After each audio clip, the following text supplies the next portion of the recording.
কচুরলতি আর চিংড়ি মাছ এই নামটা শুনলেই কেন জানি মনটা প্রশান্তিতে ভরে যায়। আসসালামু আলাইকুম বন্ধুরা, আমি সিরাজুম মনিরা আজকে আবারও হাজির হয়ে গিয়েছি খাঁটি বাঙালিয়ানা একটি রেসিপি নিয়ে।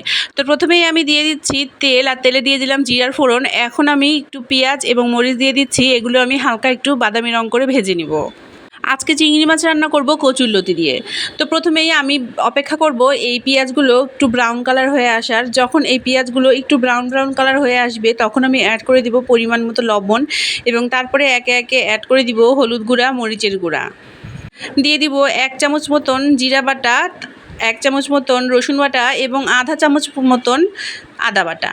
আদাটা আমি একটু পরে অ্যাড করেছি, আসলে আদাটা আমার কাছে বাটা ছিল না, তাই একটু ছেঁচে নিয়ে অ্যাড করে দিয়েছি। এখন হালকা পানি দিয়ে খুব সুন্দরভাবে মশলাটা কষিয়ে নিয়েছি। আর অন্যদিকে আমি যে চিংড়িগুলো রেখেছিলাম ধুয়ে, সেই চিংড়িগুলো এখন অ্যাড করে দিব এবং তারপরে চিংড়িগুলো এই মশলার সাথে খুব ভালোভাবে কষিয়ে নিব। চিংড়ি মাছ হালকা লবণ ও হলুদ দিয়ে ভেজে তারপরেও এই তরকারির সাথে অ্যাড করা যায়, তবে আমি সাধারণত মশলার সাথে এভাবে মাছটা কষিয়ে নিই এবং তারপরে এর সাথে তরকারিটা অ্যাড করি। লতি সেদ্ধ হতে খুব বেশি সময় লাগে না, আর লতি থেকে অনেক পানি বের হয়, তাই যখন লতির তরকারি রান্না করি চেষ্টা করি একটু কম পানি ব্যবহার করার। তো দেখেন আমার মশলা আর মাছ কিন্তু প্রায় কষানো হয়ে গিয়েছে। এখন আমি যে লতিগুলো কেটে ও ধুয়ে রেখেছি সেগুলো এখন অ্যাড করে দিব এবং আবারও ভালোভাবে সব একসাথে কষিয়ে নিব। কচুরলতি অ্যাড করার পর যখন আমি সব কিছু একসাথে কষাবো তখন কচুরলতি থেকেও কিছুটা পানি ছাড়বে, তাই পানির পরিমাণ কতটুকু অ্যাড করব সেটা পরে দেখে বুঝে তারপরে অ্যাড করব।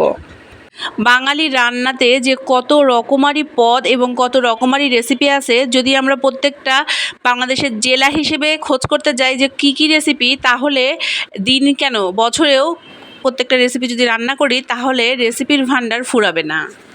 চিংড়ি মাছ ও কচুরলতি কষানো হয়ে গিয়েছে, এখন আমি অল্প সামান্য পানি অ্যাড করে দিব এবং তারপরে ঢাকনা দিয়ে ঢেকে দিব রান্না হওয়ার জন্য। দেখেন আমি কতটুকু পানি অ্যাড করেছিলাম আর ঢাকনা দিয়ে ঢেকে দেওয়ার পর কতখানি পানি বের হয়ে গিয়েছে।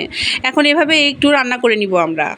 এখন আবারও ঢাকনা দিয়ে কিছুক্ষণ রান্না করে নিব এবং তারপরে আবার ঢাকনা খুলে দিয়ে রান্না করব। তরকারির পানিটা যাতে খুব তাড়াতাড়ি শুকিয়ে যায় সেজন্য ঢাকনা খুলে দিয়ে রান্না করছি। মোটামুটি 25 থেকে 30 মিনিট লেগেছে এই পানিটা কমে ঝোল শুকনো হয়ে আসার জন্য।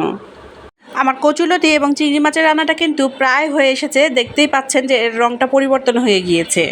এখন আমি এটা পরিবেশন করব, তাই অন্য একটা বাটিতে সার্ভ করে নিচ্ছি।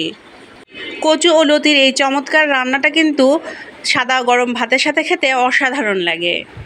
তরকারিটা খেতে কেমন হয়েছে একটু টেস্ট করে দেখি। তো প্রথমে আমি একটা লতি দিয়ে নিলাম, একটু খেয়ে দেখবো যে এটা লবণ ঝাল ঠিক আছে কিনা বা সেদ্ধ হয়েছে কতটুকু। আমার কাছে তো বেশ ভালো লাগছে। এখন একটা চিংড়ি মাছ টেস্ট করে দেখি যে কেমন লাগছে। কে কে এরকম চিংড়ি মাছ ও লতির তরকারি খেতে পছন্দ করেন অবশ্যই আমাকে কমেন্টে জানাবেন। তো আজকে এখানেই শেষ করছি। সবাই ভালো থাকবেন, সুস্থ থাকবেন। আল্লাহ হাফেজ।